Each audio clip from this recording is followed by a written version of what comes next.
الصلاة القائمة.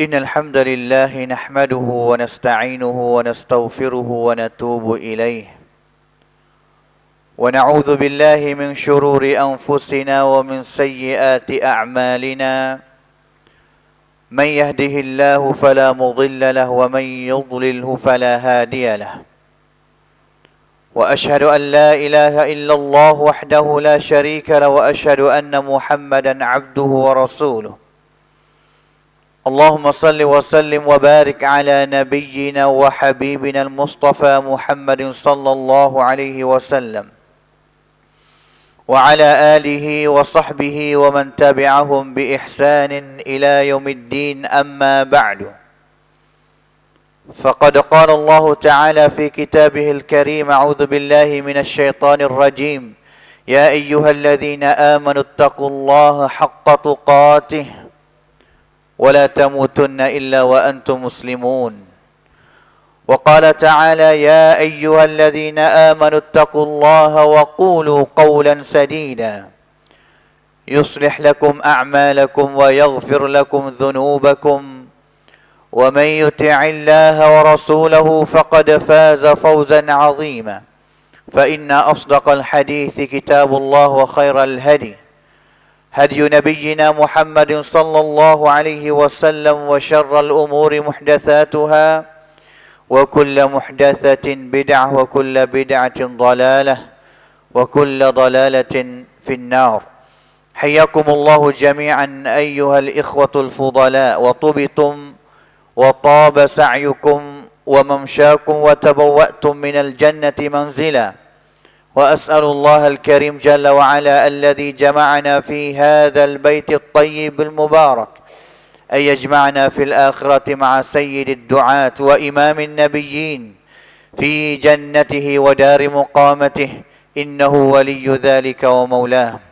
Hadirin sedang ahli Jumaat yang dikasihi sekalian, alhamdulillah, bersyukur dan juga bertakwalah kita kepada Allah Subhanahu wa taala dengan sebenar-benar takwa. Yang mana Allah Subhanahu wa taala masih mengerniakan kepada kita dengan berbagai-bagai nikmat daripadanya, dan juga masih memberi kita untuk kita hidup di dalam dunia ini di bawah naungan al-Islam dan juga al-iman terhadap Allah Subhanahu wa taala.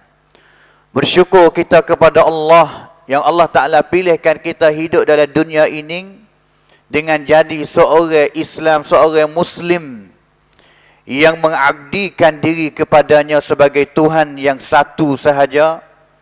Seperti mana kita telah tahu katanya, anak kunci sebagai salah satu orang yang akan dia nak masuk kepada agama Islam, iaitu dia pasti kena mengucap dua kalimah syahadah, iaitu la ilaha illallah wa anna Muhammadan Rasulullah. Hadirin sedang ahli Jumaat yang dikasihi sekalian, la ilaha illallah adalah kalimat tauhid, dan juga dia adalah miftahul jannah. Bahkan dia adalah anak kunci syurga yang akan nak membawakan kita akan masuk syurga dengan cerak nyata. Katanya, sesiapa yang ada kalimah ini, seolah-olah katanya dia ada anak kunci untuk nak masuk ke syurga Allah Ta'ala pada hari kiamat nanti. Kerana ini kalimah tauhid. Kalaulah kita faham, bukan hanya kita katanya dengan lidah sahaja, tetapi adalah kita faham dengan kita beramal dengan tubuh badan kita, dengan jawarih kita, serta dengan kita tasdik, percaya ataupun satta dengan hati kita, dan juga patibat amal dengan ibadat keluar tubik mari untuk nak tunjuk katanya tidak ada Tuhan bagi kita yang kita nak sembahkan diri kita melainkan hanya kepada Allah Subhanahu wa taala sahaja. Tetapi pada hari ini ramai daripada umat Islam yang mereka apabila lahir ataupun keluarnya daripada perut ibu mereka, maka mereka akan dapat kalimah tauhid ini dengan secara automatik, orang panggil. Tidak seumpama ataupun tak serupa dengan sahabat, ramai-ramai sahabat pada zaman Nabi SAW. Kerana Nabi kena cari orang yang mereka asalnya bukan orang Islam, bahkan dia adalah orang kafir, orang yang musyrik, bersyirik kepada Allah Subhanahu wa taala, untuk nak mereka boleh mengucapkan, katakan kalimah tauhid ini dengan hati mereka, dan juga kata dengan lidah mereka, sehingga akhir sekali mereka beriman dengan perkataan ini, dengan buat apa benda yang Allah Subhanahu wa taala suruh, dan juga menjauhi daripada segala Allah Taala larang kepada mereka, iaitu para sahabat ridwanullahi alaihim jami'an. Setengah orang sahabat mereka nak dapat kalimah tauhid, kalimah syahadah ini paksa kena tukar dengan nyawa diri, panglagด้วยกับชีวิตของตนเอง. Seperti Bilal bin Abi Rabah, yang mana selepas mana diketahui katanya dia telah masuk Islam, dia telah terimakan agama baru yang dibawa oleh Muhammad sallallahu alaihi wasallam, ketua ataupun cauna dia musyrik itu tu marah kepada dia, paksa dia, heret dia kepada tengah padang pasir, ambil batu yang panah yang berat itu tak di atas tubuh badan dia, dan juga paksa bangkap tinggal agama Muhammad. Tetapi akhir sekali Bilal bin Abi Rabah tak tinggal agama sebagai agama yang dia nak beriman kepada Allah dan juga nak beribadat kepada Allah, iaitu agama Islam. Tapi hari ini dengan sebab ramai daripada umat Islam lahir mari, keluar mari daripada perut ibu, dapat selalu dah kalimah syahadah dengan secara automatik.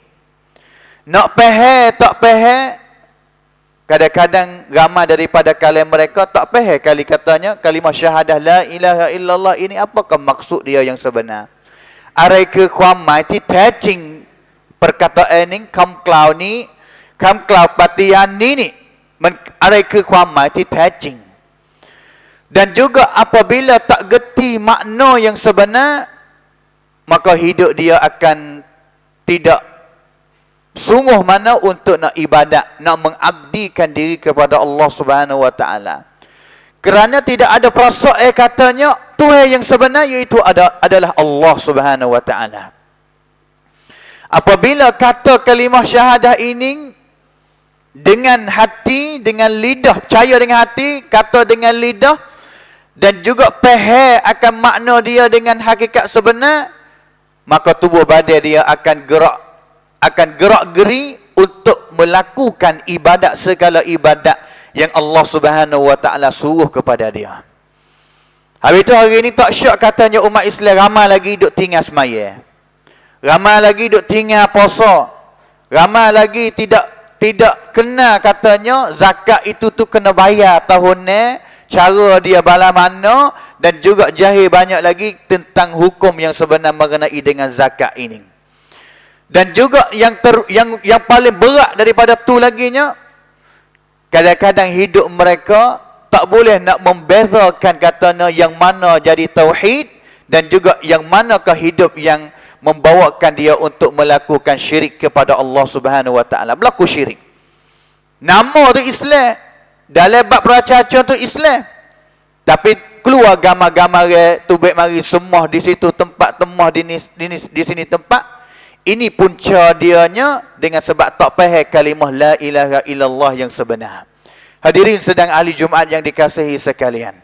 Kalaulah kita tengok kepada makna yang diberikan oleh ulama tentang kalimah la ilaha illallah, iaitu la ma'buda bihaqqin illallah. Tidak ada Tuhan mana yang patut kita nak beribadat semua kepada dia yang sebenar, melainkan hanya Allah Subhanahu wa taala sahaja.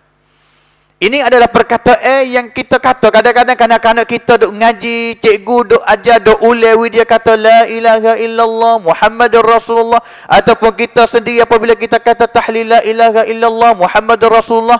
Tetapi kadang-kadang kita tak faham akan makna yang sebenar bagi dia. Untuk kita nak ulang kaji pada hari ini, iaitu la ilaha illallah, tidak ada Tuhan mana yang kita nak sembah yang sebenar melainkan Allah Subhanahu wa taala sahaja. Jangan kita fikir kira katanya benar yang kita nak sembah kepada Allah taala ataupun nak ibadat kepada Allah taala adalah semaya sahaja. Adalah puasa sahaja. Adalah zakat, haji, baca Quran, zikir sahaja. Tetapi selain daripada tu kita pergi minta pertolongan lah, ataupun kita pergi sembah kepada benda-benda lain selain daripada Allah Subhanahu wa taala. Dengan sebab itu sebenarnya kalimah ini sangat pendek. La ilaha illallah sebenarnya dia mempunyai dua rukun yang besar-besar. Dua rukun yang besar-besar, dia sebagai tiang. Kalaulah hilangnya tiang mana-mana, rukun mana-mana, maka kadang-kadang kalimah syahadah kita ini tidak harga mana di sisi Allah Ta'ala, ataupun saja kosong saja di sisi Allah Subhanahu wa Ta'ala. La ilaha, rukunnya pertama iaitu la ilaha nafi, tong patiset. Kena menafikan tong patiset, tuk sing tuk yang mana manusia pada hari ini telah semua kepada benda itu selain daripada Allah Subhanahu wa taala. Hari ini kalaulah kita pergi buat ulang kaji, kita tengok dalam Google sendiri, cuba cari katanya agama di dalam dunia ini hari ini, kisah sana tangmut nelo dunia ni wan ni. Beratus-ratus agama pada hari ini.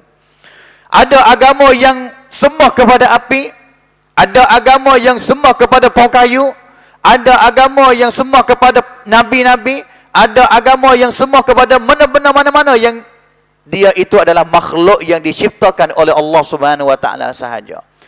Bahagian di sana yang paling berat sekali, ada beberapa agama, ada satu agama yang mereka sembah kepada tahi lemu di dalam dunia ini. Na'udzubillahi min dzalik. Ini kita kena nafi. Tak kira katanya nak sembah kepada Nabi, tak boleh selain daripada Allah Ta'ala. Nak sembah kepada mana-mana malaikat, tak boleh selain daripada Allah Ta'ala. Nak sembah kepada tok wali mana-mana, tok guru mana-mana yang telah meninggal dunia, kita nak pergi kepada kubur dia, nak minta hajat kepada dia, nak minta doa pertolongan daripada dia selain daripada Allah Ta'ala, tak boleh. Kerana dia akan merosakkan kalimah la ilaha illallah yang kita kata. Dan juga telah selisih dengan apa yang kita telah kata setiap hari, iaitu iyyaka na'budu wa iyyaka nasta'in. Dengan Allah Ta'ala, kerana Allah sahaja yang kita nak mengibadat, dan juga kerana Allah Ta'ala sahaja yang kita akan nak minta tolong. Kita kata la ilaha illallah, tapi bermasa minta nak tolong, ada hajat ke apa, kita pergi kepada benda lain selain daripada Allah Subhanahu wa Ta'ala.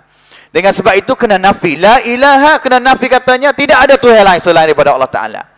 Yang keduanya, rukun yang keduanya, illallah, iaitu mengisbatkanยืนยันว่าพระเจ้าหนึ่งเดียวเท่านั้นyang kita akan nak sembah, yaitu Allah Subhanahu wa Ta'ala.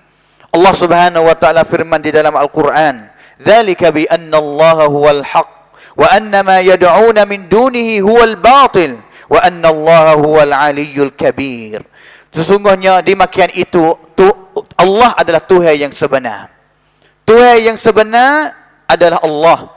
Agama yang sebenar di sisi Allah adalah Islam. Inna ad-dina 'indallahil Islam. Dan juga manakala benda yang lain, yang mana manusia yang lain berdoa, mengabdikan diri kepada benda itu selain daripada Allah Ta'ala, huwal batil, pelong sahaja. ไม่ใช่ของจริง Tuhan yang sebenar yaitu Allah Subhanahu wa Ta'ala. Ini adalah rukun yang pasti kita kena faham dan juga kita kena percaya, kena ada perasaan sama. Katanya setiap kali kita kata la ilaha illallah, iaitu kita telah menafikan Tuhan lain selain daripada Allah Ta'ala. Dan juga segala ibadat, sama ada ibadat yang kita nak akan guna dengan tubuh badan kita, ataupun kita nak guna dengan hati kita, kita akan beribadat hanya kepada Allah Subhanahu wa Ta'ala sahaja. Hadirin sedang ahli Jumaat yang dikasihi sekalian, apakah kesan kalimah la ilaha illallah?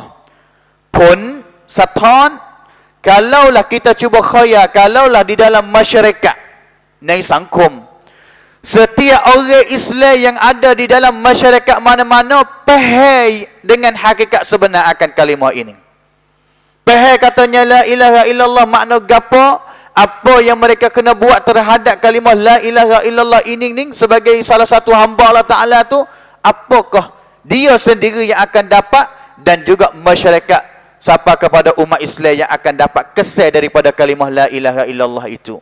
Yang pertama sekalinya, apabila umat Islam di dalam masyarakat mana-mana faham tentang kalimah la ilaha illallah dan juga hidup dengan la ilaha illallah sungguh, masyarakat itu akan berlakunya masyarakat yang satu. ความเป็นเอกภาพจะเกิดขึ้น kepada umat Islam. Kita telah tahu katanya apabila umat Islam satu menjadi umat wahidah, kekuatan akan ada. Kerana hari ini di antara punca sebabnya umat Islam lemah, tak syak katanya dengan sebab pecah belah. Dengan sebab pecah belah. Bahkan di sana mereka semua itu tu ada kalimah la ilaha illallah belaka. Tapi apakah mereka itu tu pecah belah? Ingatlah katanya suatu masa orang Arab ni, yang mereka belum nak beriman kepada Allah Ta'ala, kaum Aus, kaum Khazraj, kaum mana-mana ni, balah kelahi gimari, pecah belah gimari. Arab sama Arab ya. Tetapi apabila Allah Ta'ala hantar Nabi SAW dan juga mengajak mereka, dakwah mereka untuk beriman dengan kalimah la ilaha illallah, terjumpa katanya Aus dengan Khazraj ini baik pegang tangan kasih mesra, เป็นครั้งแรกในประวัติศาสตร์โลกนี้ Allah Subhanahu wa Ta'ala sebut oleh Quran katanya, wadhkuru ni'matallahi 'alaikum idh kuntum a'da fa'allafa baina qulubikum fa asbahtum bi ni'matihi ikhwana. Ingatlah hai sahabat-sahabat dulu fak kamu ni a'da, pen satruซึ่งกันและกัน. Tapi pia siapa yang telah menyatukan hati di antara fak kamu, iaitu Allah, la ilaha illallah. Habis itu kalaulah kita faham sungguh katanya la ilaha illallah Tuhan, nescaya kita akan care Allah maka care manut. Ada selisih sikit, tak rasa nak kelahi mana, tak rasa nak benci mana, kerana ini adalah benda kecil saja di sisi Allah Subhanahu wa taala. Kalaulah kita care kepada Allah Taala, maka care manut nelok dunia ni. Innamal mu'minuna ikhwah. Sesungguhnya orang yang beriman adalah saudara. Apabila ada la ilaha illallah, sama-sama pakat-pakat beramal dengan la ilaha illallah, ikhwah, kuampen pinang akan berlaku di dalam masyarakat, dan juga pecah belah tak akan nak berlaku dalam masyarakat mana-mana. Kesan yang keduanya, iaitu akan berlakunya ketenangan, keselamatan, keamanan di dalam masyarakat. Hari ini yang dok berlakunya zina di dalam masyarakat Islam mana-mana. Yang dok berlakunya isak dadah di mana-mana masyarakat Islam pada hari ini. Pemuda kita yang tak semaya pada hari ini, duk lari daripada masjid, tidak buat baik kepada dua ibu bapa, dan juga segala kejahatan yang berlaku di dalam masyarakat Islam pada hari ini, salah satu sebabnya dengan sebab mereka tak beramal dengan kalimah la ilaha illallah.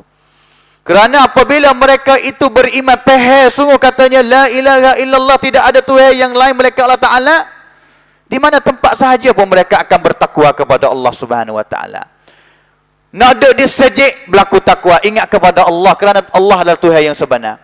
Nak pergi kepada belakang hutan, tak akan nak isak dadah, kerana ingat kepada Allah Ta'ala, kerana dia sentiasa adalah hamba kepada Allah Subhanahu wa taala.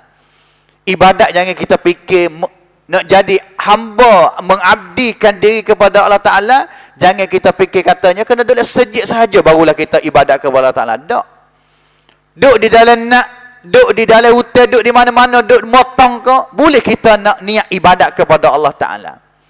Kerana Nabi SAW katanya, kalaulah kita boleh nak memenuhi hidup hari kita, seolah-olah kata kita beribadat kepada Allah Ta'ala, seolah-olah kata kita nampak Allah Ta'ala, itu yang paling peringkat paling tinggi sekali, iaitu al-ihsan, an ta'budallaha ka'annaka tarah, fa in lam takun tarahu fa innahu yaraka. Kalaulah weru mana-mana yang isak dadah pergi dalam hutan, nak isak dadah, nak makan ganyo, nak makan bangkotong, selalu dia ingat kepada Allah, la ilaha illallah. Tuhan tu sedang-sedang duk tengok, klong woncon pikong Allah ni kamlang duyu. Ingat kepada Allah Ta'ala. Ini adalah orang yang faham tentang la ilaha illallah yang sebenar. Apabila faham sungguh, segala masalah panhanai sangkum ni kecak kli-klai pai habis.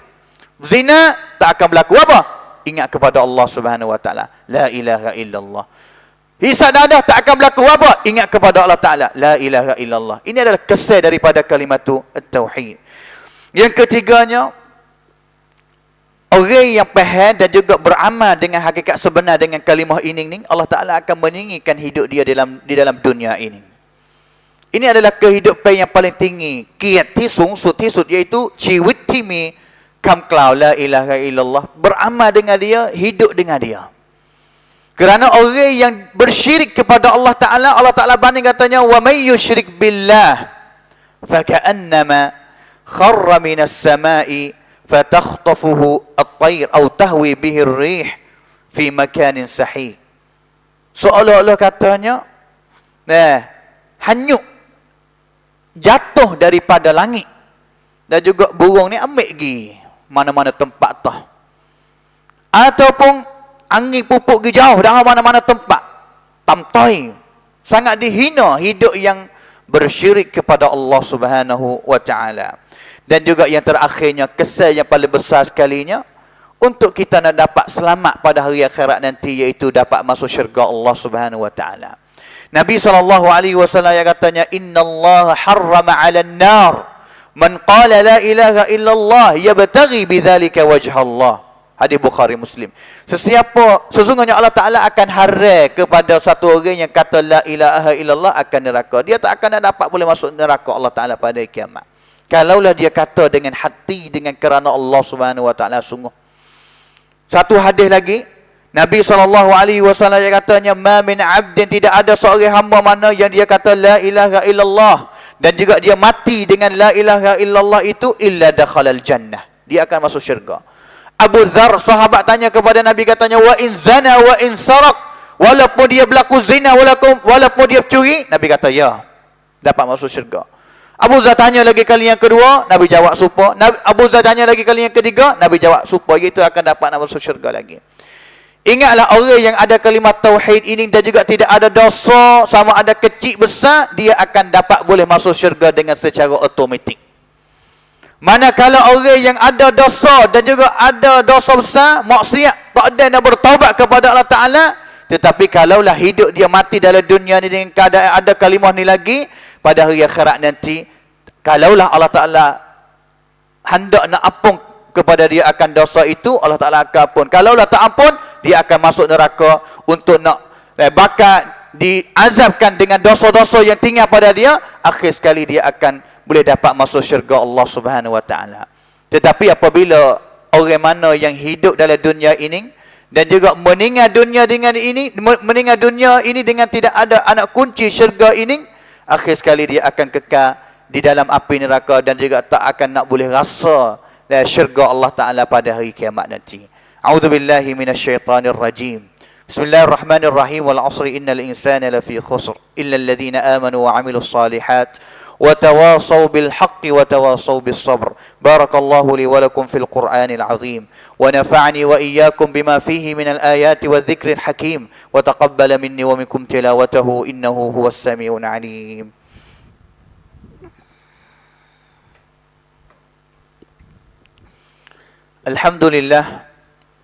Alhamdulillahilladzi hadana lihadza wa ma kunna linahtadiya laula an hadana Allah. Wa asyhadu an la ilaha illallah wahdahu la syarika lahu wa asyhadu anna Muhammadan 'abduhu wa rasuluhu. Allahumma shalli wa sallim wa barik ala nabiyyina wa habibina al-Mustafa Muhammadin sallallahu alaihi wasallam wa ala alihi wa sahbihi wa man tabi'ahum bi ihsanin ila yaumiddin, amma ba'du. Hadirin sedang ahli Jumaat yang dikasihi sekalian, pada hari ini kita berhajat kepada tajdid untuk sama-sama kita nak membaharui masyarakat kita pada kalimah la ilaha illallah dengan hakikat sebenar. Setiap peringkat, sama ada daripada peringkat anak kita, tadika ke sekolah ke, walaupun kepada peringkat seperti kita orang tua sendiri, pasti kita kena faham dengan hakikat sebenar dan juga bersama dengan dia semua. Kerana apabila kita berhidup dengan la ilaha illallah, tak syak katanya, seperti Nabi ayat katanya, man kana akhiru kalamihi la ilaha illallah dakhala al-jannah. Siapa yang akhir hidup dia nak mati dah, dia kata, dia mengucap dengan kalimah ini ni, dia akan dapat masuk syurga selalu dah. Tapi setengah orang kira katanya, tak apalah aku nak buat jahat dulu, nanti kau pergi ngucap belum nak mati. Ingatlah katanya, nak ngucap kalimah syahadah ini belum nak mati bukan benda yang mudah. Bukan benda yang mudah, tetapi akan mudah. Allah Ta'ala akan memberi kemudahan kepada orang yang dia hidup dalam dunia ini selamanya dengan kalimah ini. Dia yang hidup di dalam dunia ini dengan kalimah ini, insya-Allah Allah Subhanahu Wa Ta'ala akan memudahkan dia untuk mengucap kalimah ini sebelum mati, dan juga dia akan jadi ahli syurga pada hari kiamat nanti. Innallaha wa malaikatahu yusalluna 'alan nabi ya ayyuhalladzina amanu sallu 'alaihi wa sallimu taslima. Allahumma salli ala Muhammad wa ala ali Muhammad kama sallaita ala Ibrahim wa ala ali Ibrahim innaka Hamidum Majid, wa barik ala Muhammad wa ala ali Muhammad kama barakta ala Ibrahim wa ala ali Ibrahim innaka Hamidum Majid. Wardallahu 'anil khulafa'ir rasyidin Abi Bakar wa Umar wa Uthman wa Ali وأن سائر الصحابة أجمعين. اللهم اغفر للمسلمين والمسلمات والمؤمنين والمؤمنات الأحياء منهم والأموات. اللهم أعز الإسلام والمسلمين وأذل الشرك والمشركين ودمر أعداءك أعداء الدين. اللهم إنا نسألك الهدى والتقى والعفاف والغنى. اللهم إنا نسألك الهدى والتقى والعفاف والغنى. اللهم إنا نسألك الجنة وما قرب إليها من قول أو عمل، ونعوذ بك من النار وما قرب إليها من قول أو عمل برحمتك يا أرحم الراحمين. اللهم إنا نسألك رضاك والجنة ونعوذ بك من سخطك والنار ونعوذ بك من سخطك والنار. اللهم عافنا من كل بلاء الدنيا وعذاب الآخرة. ربنا ظلمنا أنفسنا وإن لم تغفر لنا وترحمنا لنكونن من الخاسرين وإن لم تغفر لنا وترحمنا لنكونن من الخاسرين. ربنا لا تزغ قلوبنا بعد إذ هديتنا وهب لنا من لدنك رحمة إنك أنت الوهاب. ربنا هب لنا من أزواجنا وذرياتنا قرة أعين وجعلنا للمتقين إماما ربنا اغفر لنا ولوالدينا وارحمهما كما ربيانا صغيرا ربنا آتنا في الدنيا حسنة وفي الآخرة حسنة وقنا عذاب النار عباد الله إن الله يأمر بالعدل والإحسان وإيتاء ذي القربى وينهى عن الفحشاء والمنكر والبغي يعظكم لعلكم تذكرون فاذكروا الله يذكركم واشكروه على نعمه يزدكم ولذكر الله أكبر والله يعلم ما تصنعون أقيموا الصلاة